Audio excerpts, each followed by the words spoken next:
오늘 말씀은 요한일서 4장 18절입니다. 사랑 안에 두려움이 없고 온전한 사랑이 두려움을 내쫓나니 두려움에는 형벌이 있으니라.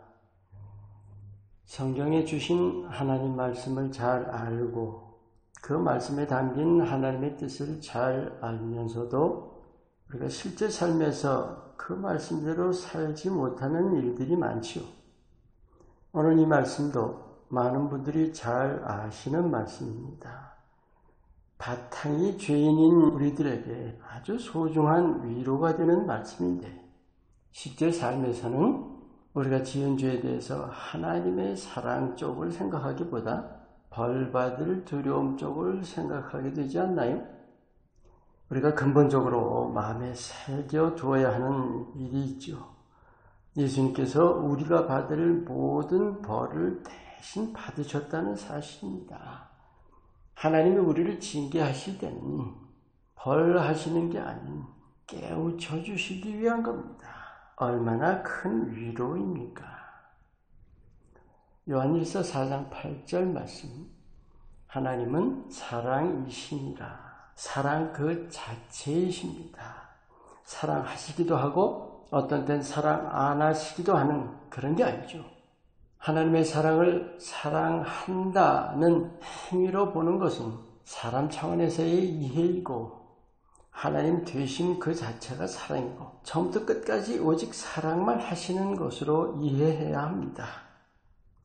그런데 하나님은 시간을 초월하시죠. 여러분, 변한다는 것은 시간의 흐름 속에서만 있는 일이죠. 하나님이 시간 너머에 계시기 때문에 변함이 없는 거예요. 또 하나님이 사랑이시기 때문에 그 사랑 자체가 대상에 따라서 달라질 수는 없는 거잖아요. 그래서 누구나 아무런 조건 없이 사랑하십니다. 세상 모든 사람, 그 누구도 예외 없이 사랑하신 겁니다.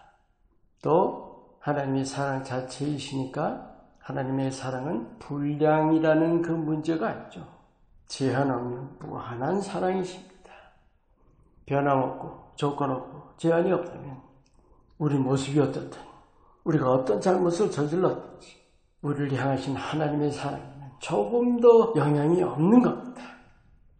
우리가 생각하기에 좋다 나쁘다 그 판단하는 것은 사람 차원이고, 그래서 사람 차원의 사랑이 변하고 또 조건적이고 제한적이 되는 거 아닙니까? 하나님은 아니십니다. 그렇다면 하나님이 징계하신다는 건 뭘까요? 하나님의 징계는 죄에 대한 벌이 아닌 죄를 깨닫게 하시는 겁니다. 그것이 죄라는 것을 깨우쳐 주시려는 뜻입니다. 우리가 죄 지을 때마다 하나님이 매번 징계하시나요? 죄 짓고 있으면서도 우리가 모르고 있을 때, 그것이 계속 쌓여갈 때, 그래서 그 쌓여가는 죄로 인해서 우리가 어두워져 갈 때, 그럴 때 깨우쳐 주십니다. 사실 더 큰 사고가 날 것을 안 나도록 막아주시는 거죠. 은혜입니다. 우리가 벌받는 생각하는 그 실체가 뭘까요? 하나님을 두려워하게 만드는 거죠. 사단 계략이에요. 그 계략에 넘어가는 일입니다. 우리가 죄를 짓는 게 하나님 사랑에 역행하는 일이라고 생각해서 자기 스스로 하나님과 멀어지게 만드는 거죠. 우리가 하나님을 바로 알아야 합니다. 사랑 그 자체이신 하나님, 우주 만물 위에 지극히 위대하신 하나님께서 보잘것없는 인생의 죄로 인해서 흔들리신다고요? 어림도 없는 일입니다. 하나님께 벌받을까 두려워하는 것, 조금이라도 그런 마음 드는 것은 사단의 속임수입니다. 그럴 때마다 그 두려움의 영을 예수 이름으로 물리치고 담대히 주님 품으로 달려가야 합니다. 예수님은 죄 씻는 셈이십니다. 스가랴서 13장 1절 말씀. 우리 하나하나를 너무도 사랑하시고 십자가에 달려 죽으시기까지 하셔서 그 셈을 열어주셨습니다. 그 누구도 어떤 죄인도 기쁘게 맞아주십니다. 할렐루야. 인간이 지어진 때부터 죄인의 모습이었던 거 아시죠? 결국 죄는 우리 자신의 연약함을 깨닫는 수단입니다. 왜 깨달아야 합니까? 하나님을 의지하기 위해서입니다. 우리가 하나님의 형상으로 지음받았죠. 그래서 우리는 스스로 존재하기 원합니다. 누구를 의지하기를 거부해요. 그래서 연약함을 드러내기보다는 감추고 연약함을 가지고 하나님께 나아가기보다 죄책으로 하나님과 멀어지게 되는 거예요. 우리가 우리의 연약함에 머물러 있는 게 뭔지 아세요? 십자가를 등지는 일입니다. 생각해보세요. 하나님이신 예수님이 친히 사람이 되셔서 인생, 아니 모든 죄인의 죄를 다 걸머지시고 대신 벌을 받아주셨는데, 그리고 부활로 우리 죄성이라는 그 연약을 다 이겨주셨는데, 만일 그 연약함에 그대로 주저앉아 있다면 십자가를 무시하는 거 아닌가요?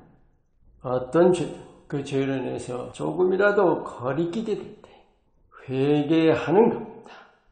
그럴 때 하나님의 사랑을 새롭게 체험하고 그 체험을 따라서 예수님을 향해 자라가는 것입니다.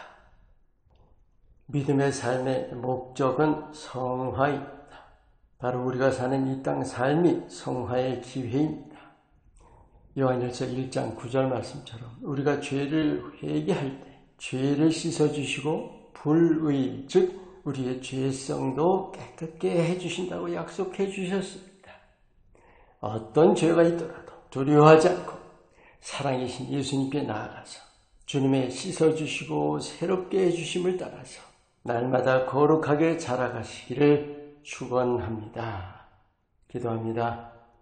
아무리 험악한 죄일지라도 있는 그대로 주님 앞에 씻음받고 그 은혜로 자라가게 하옵소서. 예수님 이름으로 기도합니다. 아멘.